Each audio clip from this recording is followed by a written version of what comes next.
Welcome to the program, everyone. I'm Brian Craig, always joined by my wife and co-host Kathy. We've got a lot to cover. In a little bit, we're going to talk about some of the things that went on in these ridiculous court cases against President Trump.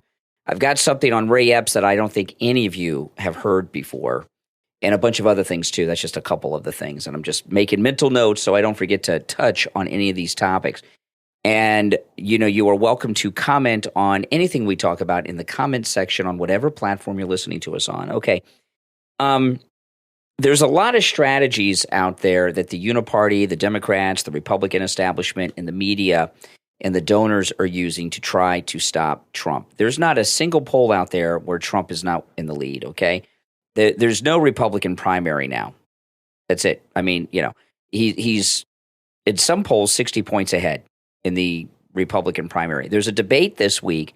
The only reason that the Republican primary process with these wannabe candidates is still going on is because NBC News has a debate this week, and debates are like a big television event to the news. So they're still floating like, oh, there's a debate and there's a possibility. It's all fake news, okay?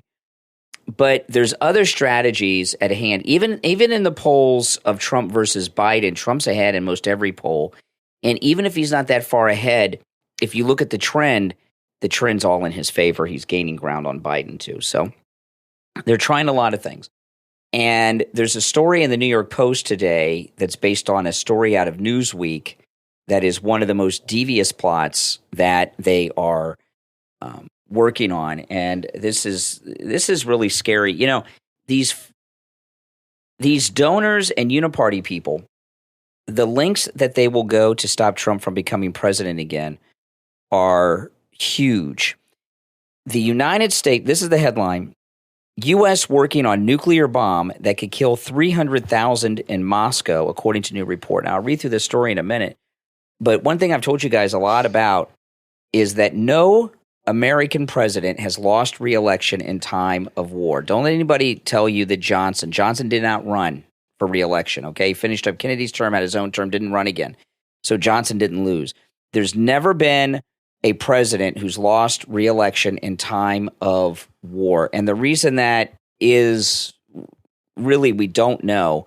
But what a lot of people say, like, historians and stuff, they say, well, they don't want to, the people don't want to change the leader when there's a war going on and stuff like this.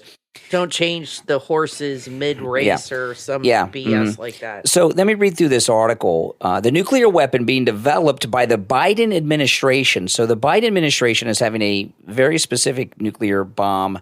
Like we don't have enough, right?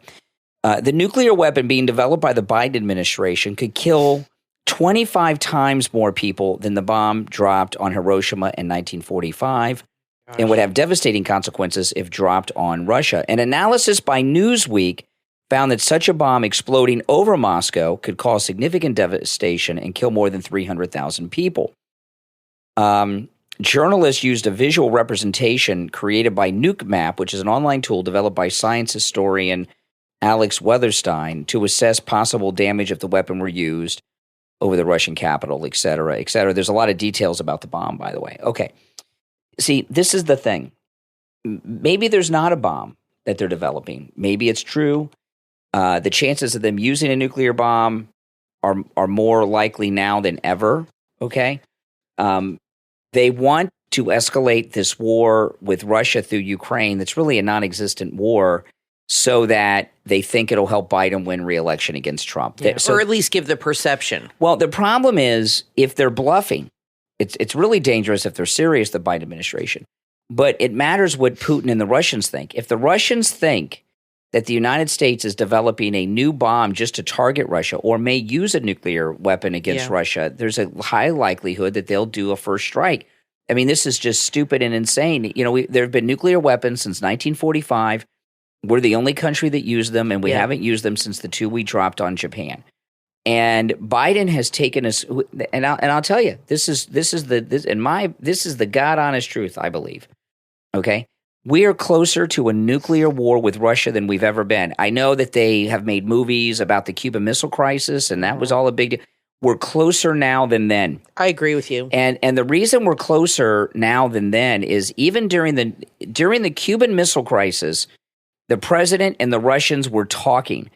Biden won't even talk to Putin. It'll interrupt his cash flow from the Ukraine con, that they're pulling over there. So we are closer to a nuclear war with Russia than this country has ever been. I got a call yesterday on the radio from a guy, and he was asking why people from different countries and cultures hate each other and never get along.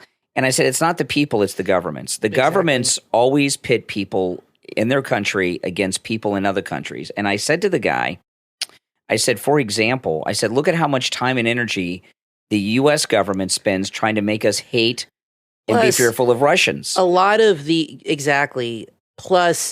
a lot of these protests and things like Black Lives Matter and Antifa, those are paid people. They're paid to be there. They're paid agitators, they call them, to go on the news and give the perception that the world is coming unglued, and that they want to instill fear in people for control. And I'm not saying those groups aren't dangerous, but it's not organic. I mean, it's all calculated, and there are things that go on with these world leaders that would just make it would just shock you so much. These are people that love power. They are so out of touch with reality or with people that we're just pawns in their little game. Their game of war, their game of power. We just are pawns to them. Mm-hmm. And it's more so now than ever. Mm-hmm. With Biden, you have a mixture of two things: corruption and ineptness. Mm-hmm. And he is the most inept president we've ever had, and he's the most corrupt. And that's a very dangerous combination. Plus, he's senile. So you got those three factors. A lot of people feel this is Obama's third term, and I think there's a lot of truth to that he's pulling the strings, and Biden is just out there saying things. But I think Barack has a huge amount of influence over Biden. Huge. I think he does whatever he says. He's got a thing for him for some reason. And I think he is the real one, the real mastermind. Obama likes everybody to like him, and he wants everybody to think he's affable and a great guy.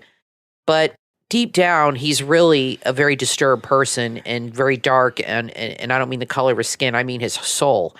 And he's got a lot of issues with white people, and I can see a lot of anger in him. Mm. He's not the nice guy you think he is. And I think there's been a lot of subversive things going on for decades since Obama came on the scene, or for the last 10, 15 years, that people didn't know about. And now, because of everything happening, it's just coming to the surface, like all these kids in these colleges, how they've been, the things they're learning there. Yeah. I don't think people realized the kind of stuff that they're learning. You think that's shocking. Wait till you find out what your kids are learning in elementary school. Yeah, that's part of it too. So this thing with the bomb story, that we started with here, the forces against Trump are willing to start a major war, maybe even a nuclear war with Russia, just to stop Trump from being president again. And there's a reason for that, okay? There's a major escalation when you look at something like that. And this is the reason, okay? The people that are in power have, since 2015 when he ran the first time, it continued while he was president, and it continues out of office. A lot of very powerful people, hundreds, maybe thousands of people, probably thousands, but definitely hundreds, probably thousands of people inside the government have been breaking all kinds of major laws against Trump, from the wiretapping on Trump Tower, getting fake warrants from the FISA court, to these court cases we're seeing. These are all criminal cases. Trump's not the criminal. The attorney general, the prosecutor, Letitia James, the judges, Fannie, in Fulton County, they're the criminals, okay?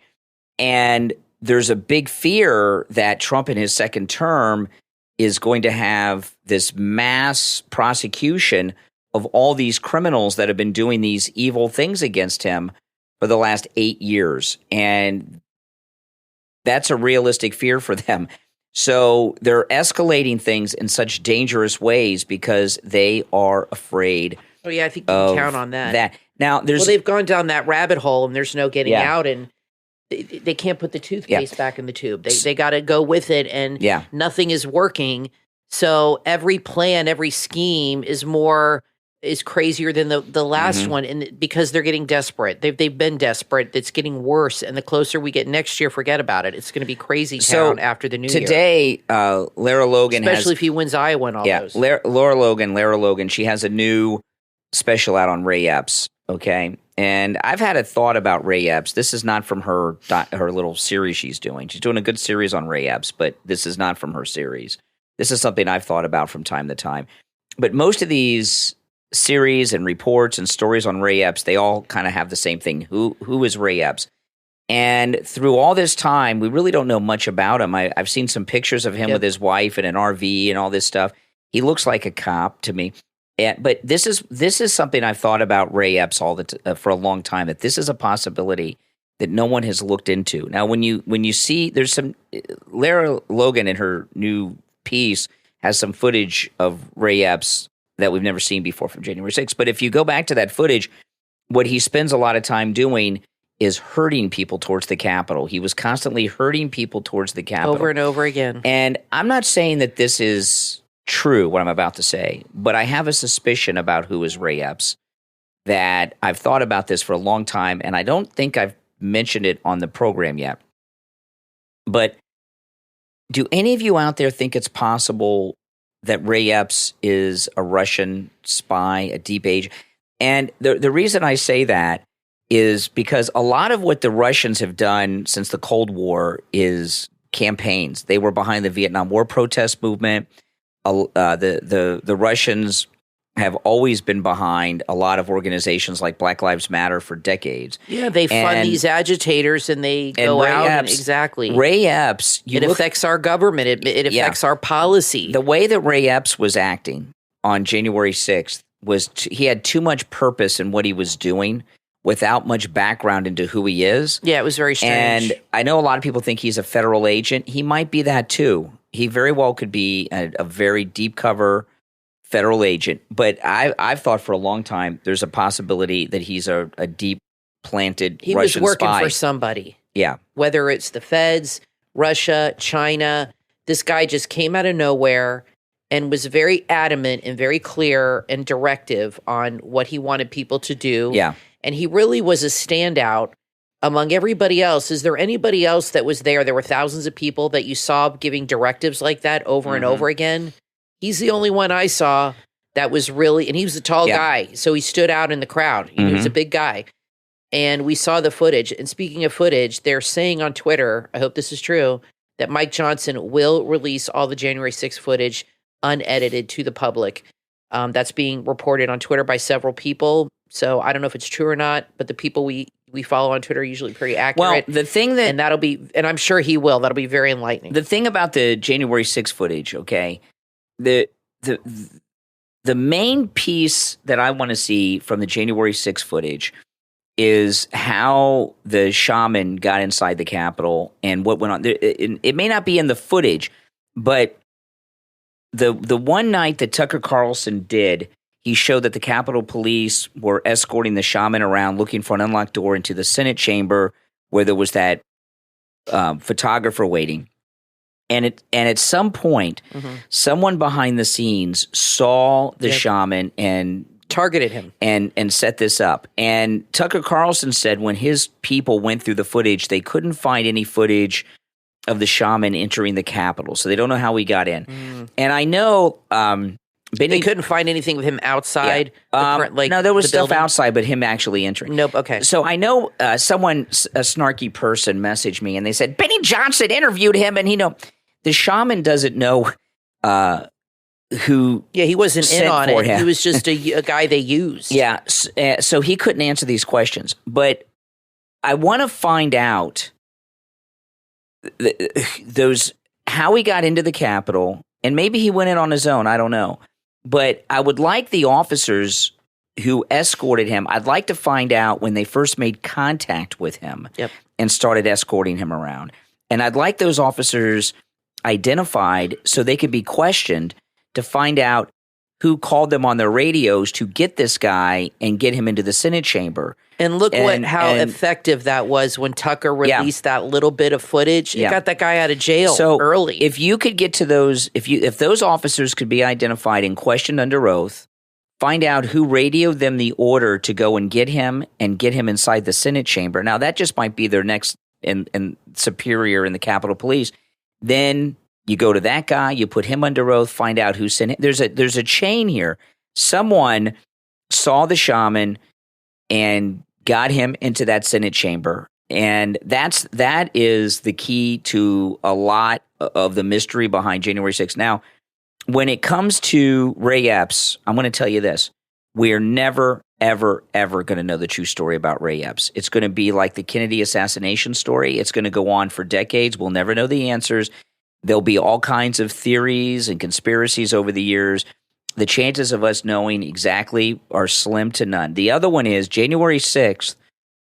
And unless we start getting these answers now with Mike Johnson, some of I think what I want is the most important. If I could only get one thing from the January 6th, it would be that chain that I just talked about. If I could only get one thing, but the problem is people, and this is what these uniparty people do, these establishment people and deep staters do.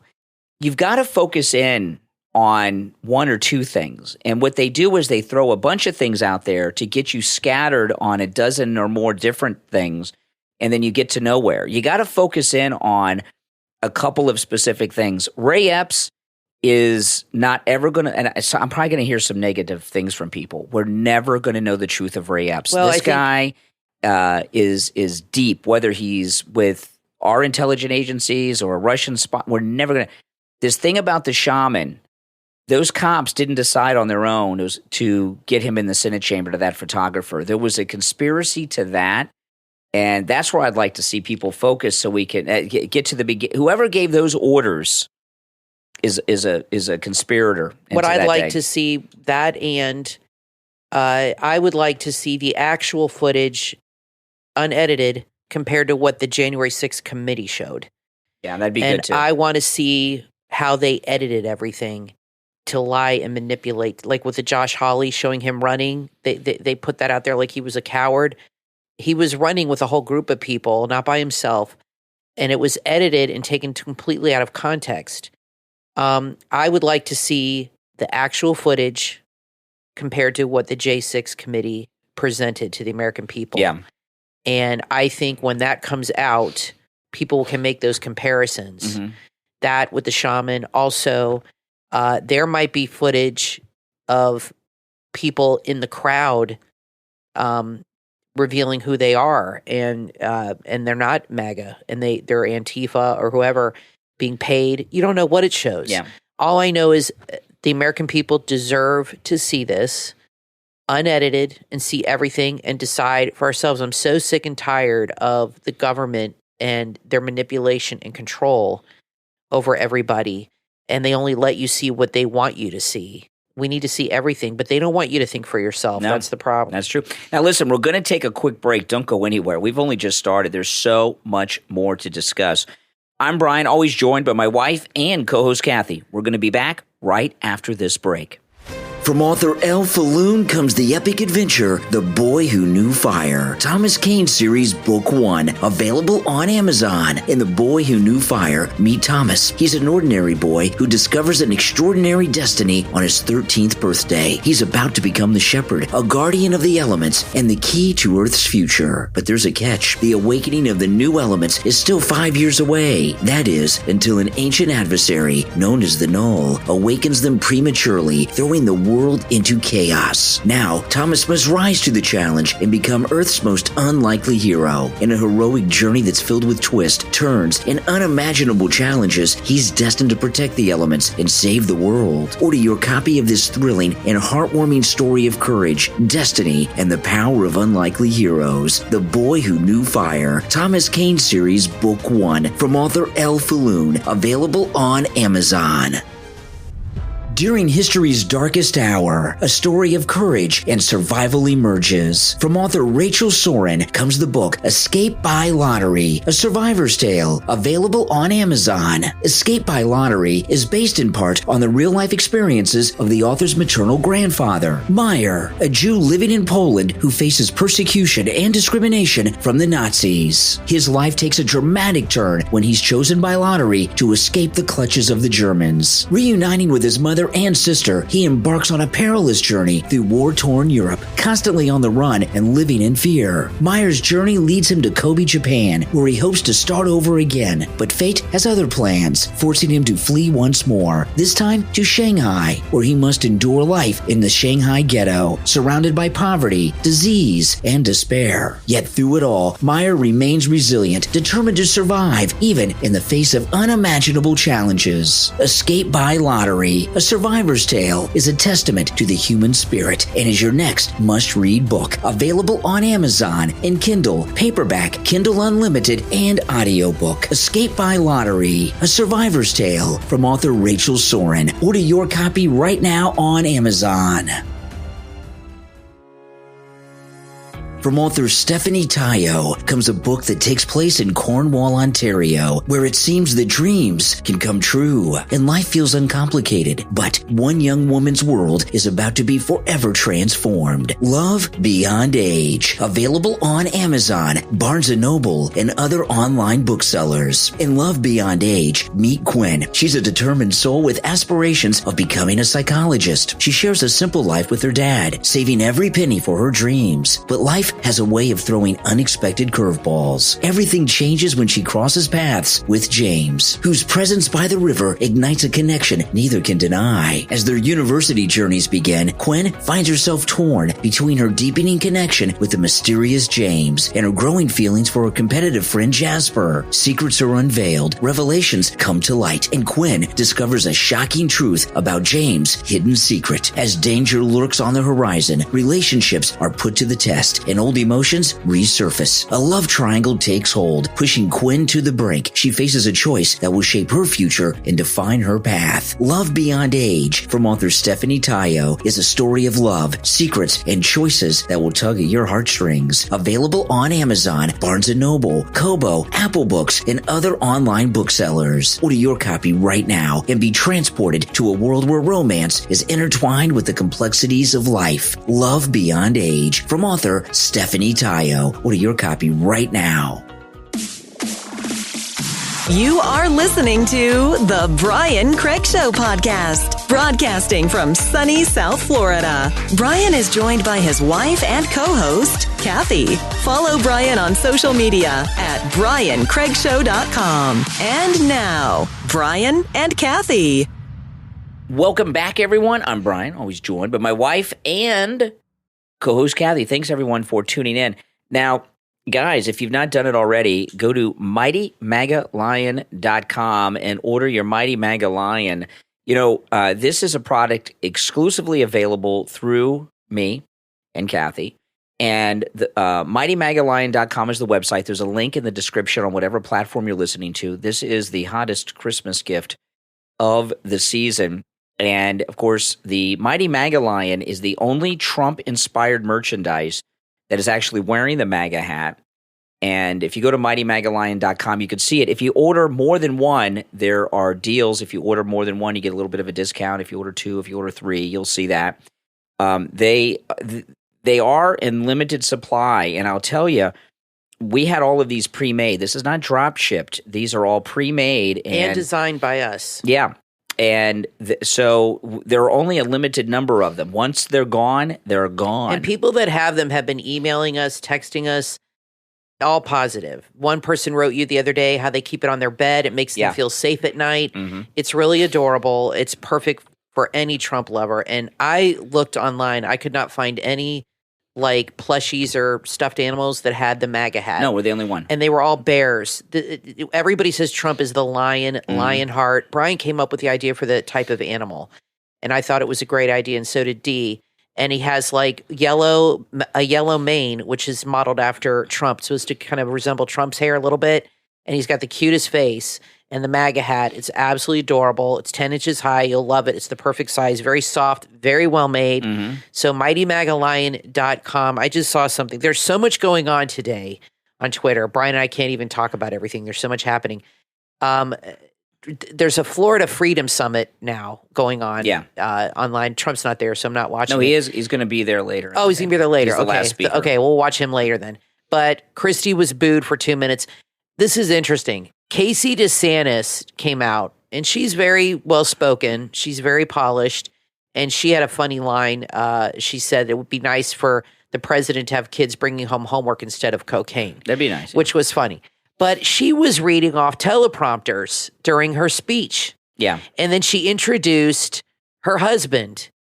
Okay. And then this is what he said right after her speech, after she was reading off teleprompters. This is what he said. So watch this. We are the freest state. Let me go to the beginning. Can we get rid of these teleprompters? We have a president. We don't even know who the president is who's ever loading the teleprompter. No, I don't think we need that in Florida. Let's get those done. You got to speak from the heart. It's not about reading off a teleprompter. We are. Okay, so that's really weird. So is he saying that his wife did not speak from the heart? I guess so. I mean, I would be so pissed if I came out and read a speech off a teleprompter and you came out right after me and mocked people reading off teleprompters. Now, people might not think that's a big deal, but I promise you his wife will. Absolutely. And I was telling, just thought popped in my mind. I was about to tell Kathy, I'll tell you guys now. Because what Ron DeSantis did, this is what's going on. He just can't get it right. This is what's going on with DeSantis. Melania. He's in a complete panic mode because he used to have a lot of support. He has no support in Florida. We're in Florida, I'm here to tell you. Yeah. And he just said that his wife is heartless. Basically. And I was going to tell this to Kathy after the show, but when we plan to do a podcast, I kind of know what we're going to talk about. We just don't sit down and start jibber jabbering. We have to go through and do show prep and stuff like this. So I kind of have an idea of what the lead is going to be, what the YouTube thumbnail will be, and what the title of the podcast episode will be. Sometimes it changes, but most of the time when we start, I know what the thumbnail is going to be on YouTube. And but I'm always checking Twitter for the latest stuff while we're doing the show. But now I think what the thumbnail and the title of this show is going to be is Ron DeSantis says my wife has no heart. That's going to be the title and the thumbnail of the show. Oh, before I forget, because I got a lot more issues to get. Because I was talking about this on YouTube yesterday about our dog. Our dog, Nina, is 17 years old. I didn't realize she was 17 years old. I thought she was 15, and we did the math yesterday. Yeah, she's 17. Like 16, 17. She's 17 years old. And that's the oldest dog I've ever. I did have a dog that lived to 16. She's 17. And I didn't realize how old she was. She's been having a lot of issues, a lot of dementia. We thought we were going to have to put her down today. I took her to the vet. That's why I didn't do a live stream this morning because, usually on the weekends, on Saturdays, I'll do a live stream in the morning. But I thought this might be Nina's last morning, so I took her for a walk. I was spending time with her. I didn't want to do a live stream and rush her off to down the Green Mile, So, so went to the vet today. We did not put her down. She is in very good health. He said she's in extremely good health. Yeah, we take good care of our pets. A 17-year-old dog, and he gave us a new prescription. And she's had no health problems other than an infection once in a while, but she's no kidney problems or no cancer, nothing. So he gave us a new prescription for her to help her with some of her issues, and so the dog lived. But I just couldn't get myself to do a live stream right before I was going to take my dog to put her down because I thought I should spend time with her this morning because I thought that was good. So she's here sleeping next to us as we do the podcast. So let me get back to this. So with DeSantis, when you're panicked, and what they're doing is they're sitting around like Casey DeSantis had that funny line about the homework as opposed to cocaine. Yeah, that was a great line. All they do, this is what they're doing now. All they're doing is the DeSantises and their team are sitting down trying to think of sound bites to go viral on social media. Right. So hers was the homework cocaine. Yeah. His was the teleprompters. And apparently she's got a team and he's got a team. They're not communicating. No, I think he said his right off the spur of the moment. I think. Are you Ron DeSantis do something on the spur of the moment? Well, that's why. That's even worse. That's why it was such a problem because he's like Biden when he goes off script. It's a disaster. I didn't get the impression his line was scripted. I got the impression that he was going to go out there and he thought, you know what? I'm going to go out there and have this big moment. He probably thought of it as he was walking on the stage. and make them lower the teleprompters like I can speak from my heart. I don't need to read anything like I'm being he's trying to be like Trump. Trump doesn't read from teleprompters a lot. And he's trying to emulate Trump as usual to try to win. And this was a failed move. And I promise you, this was not planned. That's why it was so bad. What's going on here with the panic is he's trying to be anything but himself. He's trying to do something, and he really blew it by saying his wife is completely heartless and has no heart. Incredible. And that's pretty bad. I mean, right after she said that, right after she gave her speech, she introduced him. He came out, and she was reading off teleprompters. And he comes out and says, I'm going to speak from the heart. I'm not going to use a teleprompter. Who needs teleprompters? I mean, let's speak from the heart. Well, I predicted months ago a year ago, I said Ron DeSantis' downfall will be his height and the boots. And here we are. It's happening now. And I've been telling you guys for 6 to 8 months, maybe 9 months, I predict that Ron DeSantis and his wife will get a divorce. They will eventually be divorced. This did not help. Because he's going nowhere. Okay, now I want to get into some of the things that happened in the courtroom, these ridiculous courtrooms. And Trump's lawyer, Alina Habba, she was in court with Eric and Don Jr. over the weekend, and she came down the steps of the courthouse and just went off yesterday. Let me play this for you. This is Alina Habba, Trump's lawyer. This is after, and she was in the courtroom with Eric and Don both days. We are now over a month deep into the biggest waste of New York taxpayer dollars I've ever seen. President Trump's statement of financial condition was so undervalued. But Letitia James, as you've seen, will show up when it's a press day. I said it yesterday on the news. She hasn't been here for days, but you know when she's going to come? When the main event's here, and that is Trump. She piggybacked on Trump to get into office. She didn't do it well enough to be a governor. She was a failed gubernatorial candidate. And now she's working on her politics again. She shows up, sits in the back when she should be doing real work because the city of New York has fallen apart. If you are a business in New York, pay attention.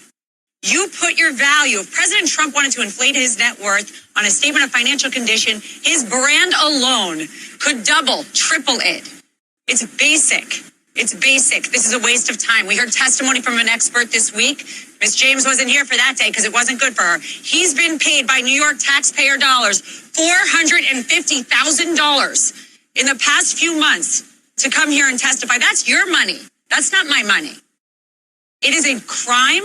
And now these children are being brought in away from their families for doing nothing wrong. It's a great company. It has always been a great company. It's worth a lot more than the statements say, and she just doesn't like it. And now her politics don't allow her to back off or back down. And it's unfortunate. But this case should be done. We are wasting our time.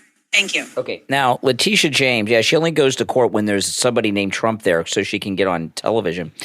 And, the thing about Letitia James, I'm telling you, at one point, she's going to go down in disgrace. What she's done is so criminal, so illegal, such a misuse of her power and authority. But this week, we had Don Jr., then Eric. On Monday, Trump is testifying in that. This is the fraud trial. And then in the middle of the week, Ivanka is scheduled to testify. And so we got all three. They don't have Tiffany, they don't have Barron, but they got the three. There has always been a rule that the children of presidents are off limits. And the children of President Trump have been hauled in front of Congress. Now they're in courts giving testimony.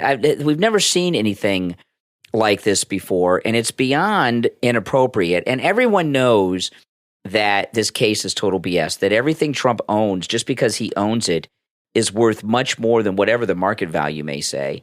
And I did a YouTube video a few weeks ago, and I might do an update on this and do this again. But I did a video a few weeks ago using, what's that online real estate website that I used? Zillow? Zillow. Yeah, I used Zillow. And Zillow gives you a map with the assessed values of all the property everywhere. And I showed, it's an aerial view. You can do this yourself. I showed Mar-a-Lago and then showed all the mansions and lots around Mar-a-Lago that are bordering it. There's an empty lot that's worth over $50 million. There's not even a building on it. Exactly. Okay, just because of that area is the most expensive real estate in America. It is, and Mar-a-Lago's really huge. And the way that it has a private beach. Mm-hmm. The way that Florida is a very tax-friendly state. We don't have a state income tax, and our property taxes are relatively low compared to other places around the country. And everyone's property is assessed for tax purposes far below the market value. I don't know how it works in other states because we're in Florida.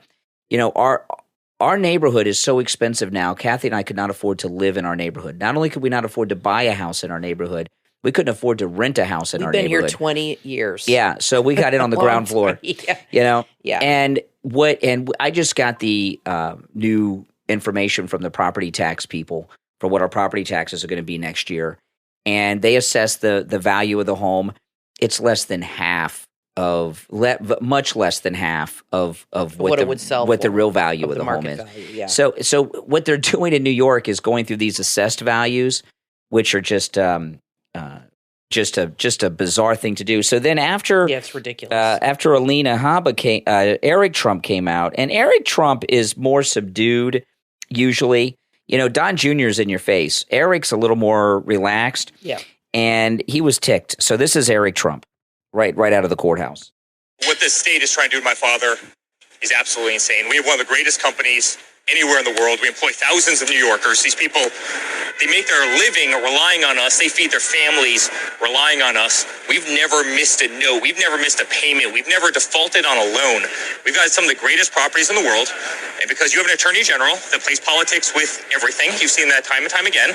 She effectively went after the last governor and threw him out of office because she wanted to run. And then she got 2% in the polls. All of you saw that.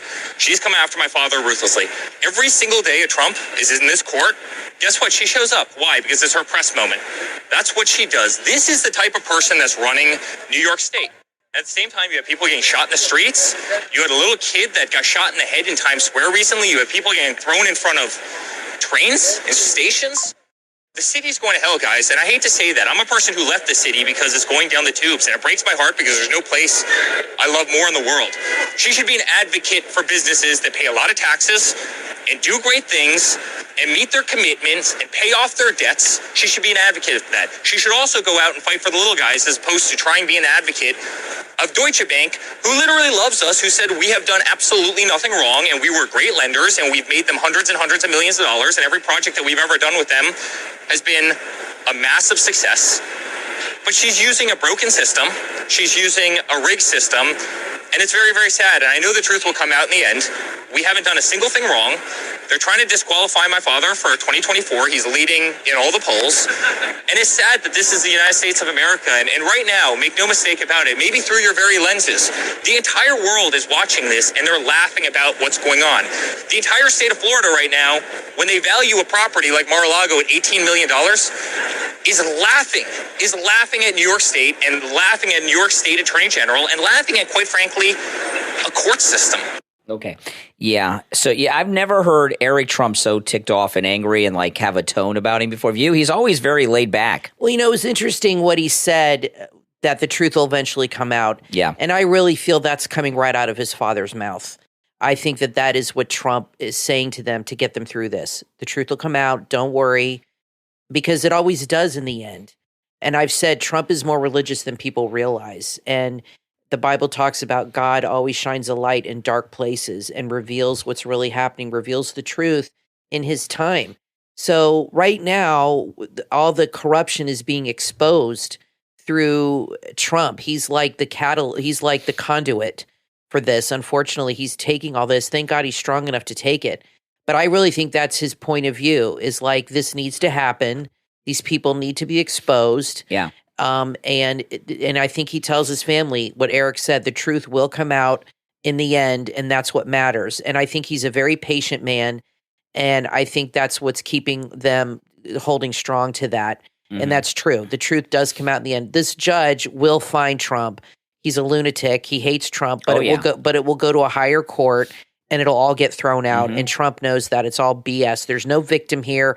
There's no tenant, bank, anybody that has filed this complaint about them. Nobody. This is a complete fabricated case brought by Letitia James because she ran on this. She has political aspirations. He's right. She went after Cuomo. I'm not saying Cuomo didn't deserve it, but she targeted him, and she is using her position for her own political game, and that's called corruption. Yeah, and Letitia James, like I said, in the end, she's going to go down in disgrace. And meanwhile, he's right. New York is a mess. New York is a mess. Giuliani cleaned that place up. It's the greatest city in the world, and it's another S-hole. Well, if she had full of crime, if she had like a career in this job of cleaning up crime and stopping all this crime, she'd have some credibility. But her whole thing has been, well, let's go after my political opponents because that's how I can get to the next stepping stone. That's what she does. And that's called corruption. Now, I want to take a moment to thank our Patreon supporters.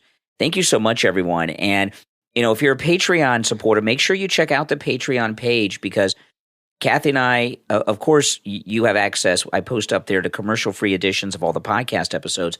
But Kathy and I also post a lot of other things up there that no one else sees. There's a lot of exclusive things there, and there's also exclusive ways to communicate directly with both myself and Kathy. And that's all available to Patreon supporters. If you want to become a Patreon supporter, there's a link in the description of this and every episode. There's also a direct link on my website, briancraigshow.com. Yeah, last night you and I went out and I posted pictures from our evening out together. I do that. I post pictures of our daughter and a lot of personal things. And like you said, it's a great way to communicate and message us. And it's just a more personal connection. And our top Patreon supporters get a live on-air thank you shout-out on every episode. So the names I'm going to share with you now, these are our top Patreon supporters. I want to thank Andrew and Connie, Christine, ETW, Chuck, D, Pamela, Mike P, Rome, Wisconsin, Macho, Wesley, Nick, Rick, Carlos, Paulette, John, ActicFox, Heather, David, Melissa, and Maria in Texas. These are our top Patreon supporters.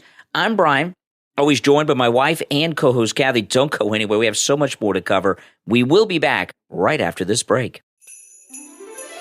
This Christmas, give the gift of creativity, imagination, and endless fun with B-Blocks Building Blocks, available on Amazon. B-Blocks Building Blocks isn't just a fun gift, but it's educational too. It's a STEM toy of 500 pieces. That's right, 500 pieces to ignite your little one's creativity. Children will be introduced to a world of colors, shapes, and designs. They'll learn to play and create with 8 vibrant colors. From enhancing fine motor skills to exploring basic geometry and architecture, B-Blocks Building Blocks is fun and a powerful learning tool. And they click securely together, too. They're safe and cool, perfect for boys and girls. And this is a gift they'll cherish for years to come. B-Blocks Building Blocks are available in the B-Blocks store on Amazon. Just search B-Blocks, B-E-B-L-O-X.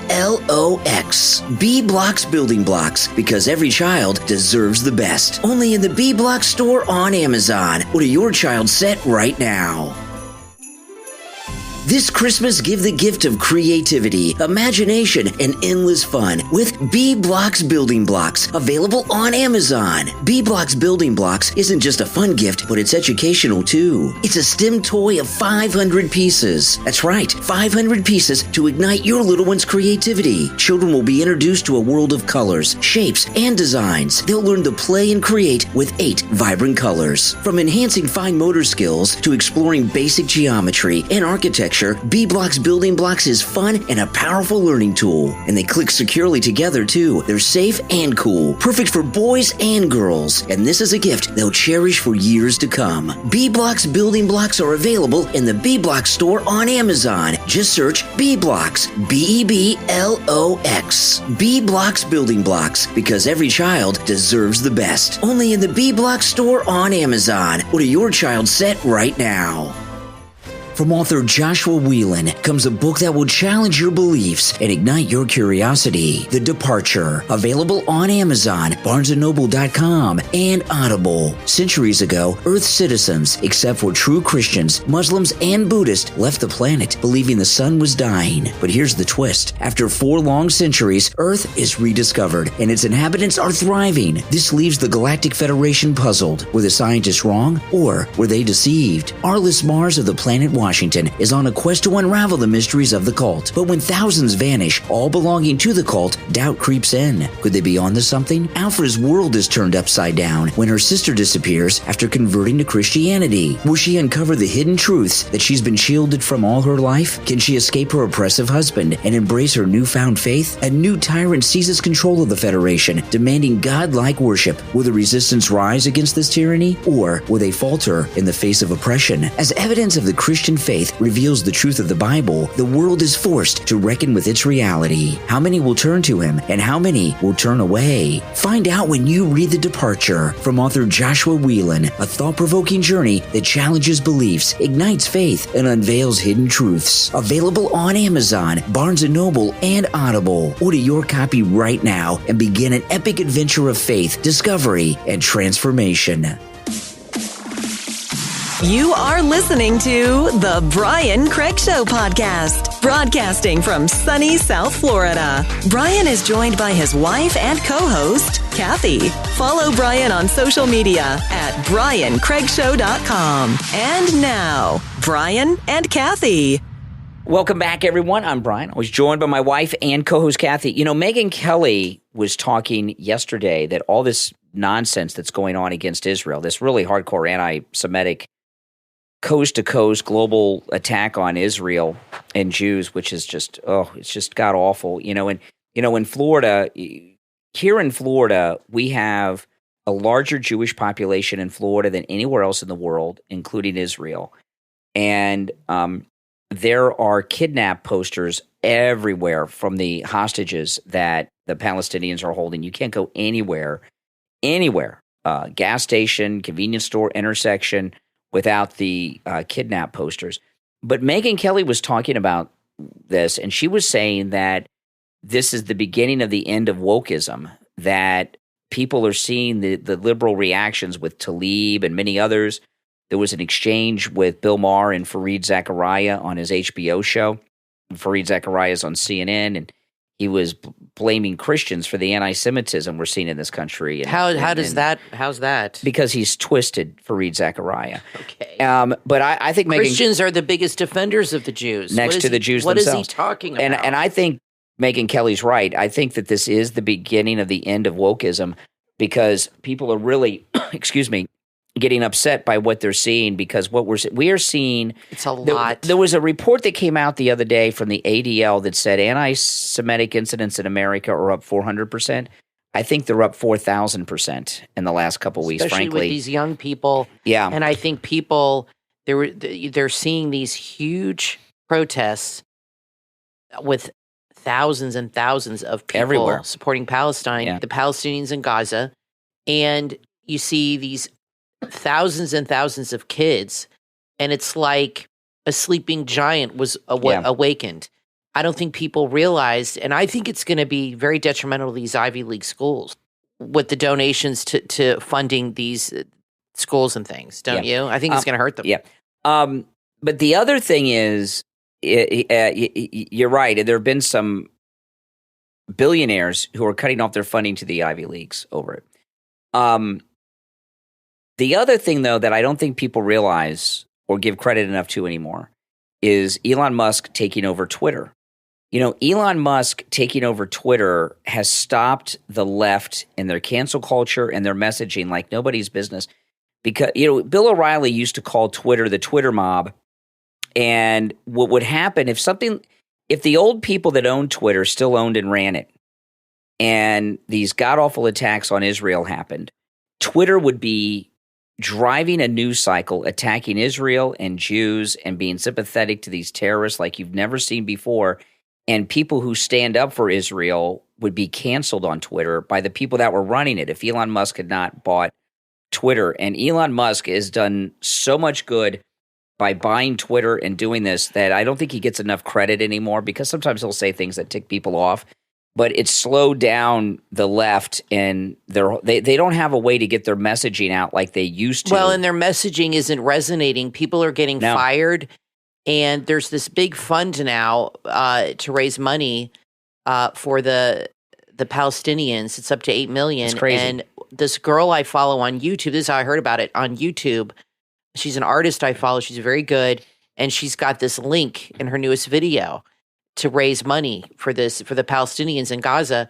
And then there's an article in the Daily Mail how this famous person, I can't remember who, her daughter, it's Kamala's stepdaughter, the Emmerhoff girl, how she is raising money for this same fund that's up to $8 million. The ugly Kamala Harris's stepdaughter? Her ugly stepdaughter, that's the ugly model that looks like Weird Al Yankovic. She's attached to this. So all these young people, I just think it's weird. Wait a minute, hold on. Kamala Harris's stepdaughter is raising money for the terrorists? She's helping bring awareness to this fund that this artist I follow is also promoting. Some fund that's the same one that's up to $8 million to raise money for the Palestinians in Gaza. And oh my goodness, it's a weird thing because this artist I follow, I saw her link this morning, and then I read in the Daily Mail, Emmerhoff's the girl is promoting the same fundraiser. Think about this, guys. So this is what the young people where their head is. Think about this.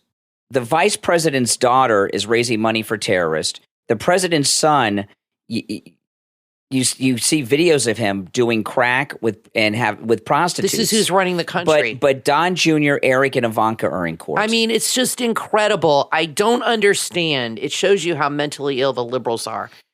How do they look at that, the scenario you just mentioned? Yeah. And rationalize in their mind and twist it where they come out looking good and the Trumps look bad. Yeah. I don't understand this. You haven't seen, I know Don Jr. had drinking issues when he was in college. What college guy doesn't? Okay, that's not uncommon. And you know what happened? His dad cut him off, and he said he lived out of his van for a year working at bars. Yeah. That's what happened. And then he had to give up drinking to get back into the family. Mm-hmm. True story. Yeah. So that's how Donald Trump handles his kids.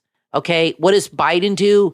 He enables his drug addict son and uses and enables his addictions, gives him money and money and money. That tells you everything you know about the kind of person he is. No, it's Who enables their drug addict's kid like that and helps them with their addictions? I mean, it's sickening. Joe and Jill Biden. But the Bidens are the good guys and the Trumps are the bad guys. I don't understand how they process this in their mind and convince themselves. It's a mental disease. Yeah. Now, liberalism. One thing I also want to mention, I meant to bring this up in the segment earlier when we were talking about DeSantis saying his wife's heartless. Oh, yeah, that's going all over Twitter now. It's a big time viral. This week, we have two senators in Florida, like every other state has two senators, Marco Rubio and Rick Scott. Rick Scott, one of our senators, endorsed Trump this week. Yep. And it's very important. It's not getting any press coverage. You would hardly know it. And so think about this. He is one of the two senators from Florida. He endorsed Trump over DeSantis when DeSantis is the sitting governor. And Senator Rick Scott was the governor before DeSantis. That's right. So the governor before DeSantis, who's also our senator, did not endorse DeSantis. He endorsed Trump, and he did not have to endorse Trump this early. He went out of his way to do it. Complete media blackout on it. Really. It was a mention, but it's already forgotten. It's a big story. Yeah. It really is. It's a pretty big story. Yeah, I think that's huge because I'm sure DeSantis isn't happy about it because you're right. He was the governor before him, and I know they're friendly. Obviously, not anymore. He probably campaigned for him. I wonder what Rubio's going to do. I think eventually he'll end up endorsed, but he's all in with the swamp. But eventually, if he wants to keep his job, he's going to end up. He doesn't want to go back to cleaning driveways. Now, I want to ask you guys this, and you can answer this in the comments on whatever platform you are listening to us on, okay? I mentioned earlier our dog is 17. I thought she was 15, and we were doing the math, because my daughter remembers exactly where she was in school, so she's 17. We got her 15 years ago at the Pound, so she was about a year or two. She was about 2 years old then. So our dog's 17. Let me know in the comments, how old is the oldest dog you have ever had? Because I've never had a dog at 17. I had a Basset Hound that got to 16, And then she had a stroke when we had to sadly put her down. I had a cat when I first met and married Kathy, and she was 18 when she passed away. Cats live longer. That's a cat, though. I've never had a 17-year-old dog. And she could live another 3 to 5 years. The vet said she's in perfect health. She's just mentally gone. She has a lot of anxiety. She has some dementia. And a little dementia. Yeah, she has a little dementia. The dementia, she's always been an anxious dog, like paces a lot and cries, even though she gets a lot of attention. Her dementia is not as bad as Biden's, though. No, she has a lot of she has separation anxiety, I should say. But since she's had a little dementia, it's gotten a little worse. And I could tell, like, sometimes I look at her and she looks at me and she looks a little lost in the eyes. Like she looks around like and Joe Biden I could tell like she doesn't maybe recognize me. So it's a little sad, but we'll just have to. Yeah. So let us know in the comments, how old is the oldest dog you've ever had? And I bet you 17. I bet people got us beat by far. Oh yeah. I've always had, well, she's a smaller dog. She's 25 pounds, but our dog Daisy was 11. And then my dad always had golden retrievers, and they always got cancer by the time they were 11, 12 years old. So that's what happened to them. Well, listen, we are all out of time for today. I'm Brian, always joined by my wife and co-host Kathy. We will talk to you next time.